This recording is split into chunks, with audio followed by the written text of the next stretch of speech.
பாருங்க முருங்கைக்காய் அவ்வளோ நீளமா இருக்காது. இவ்வளோ நீளம் வளைஞ்சு வளைஞ்சு முருங்கைக்காய் மாதிரி புடலங்காய் மாதிரி இருக்கு. எடுப்போம். வளைஞ்சு வளைஞ்சு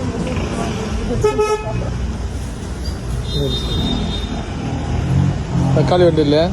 தக்காளி இருக்கு. சரி, தக்காளி இருக்கு. நீள நீளமா இருக்கா? எல்லாம் ஒரு ப்ரைஸ் தான்.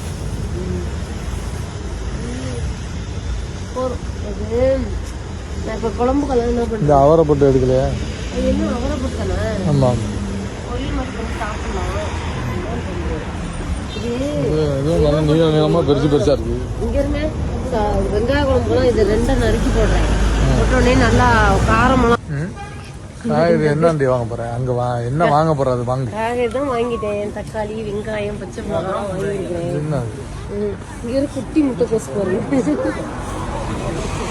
எங்க குட்டி முட்டைக்கோஸ்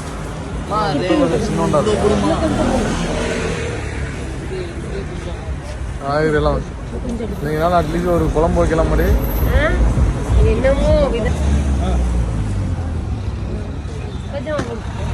ஏய் கொஞ்சம் மாடு.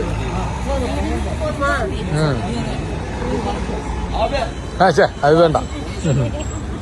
மாங்காய் அப்படி இருக்கு. வேற இது கிவியா மாங்காடா அந்த இருக்கு வர்றா. இதெல்லாம் இந்த எது பால் எது தயிர்னு தெரியுதா? சிங்கப்பூர்ல இருந்துச்சுல அந்த மாதிரி டப்பால எங்கேயோ பார்த்தேன் ஞாபகம்.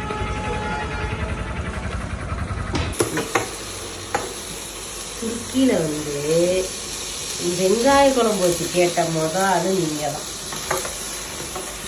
வீடு பார்த்து ஃபர்ஸ்ட் வந்தோடனே பாலை காய்ச்சிட்டு வெங்காய குழம்பு தானே வைக்கிறோம். வெங்காய குழம்பு வச்சு சோறு போட்டு சாப்பிடணும். இப்போ நம்ம ஒரு டயத்துக்கு 10 மணி, இங்கே இப்போதான் 8 மணி ஆகும்.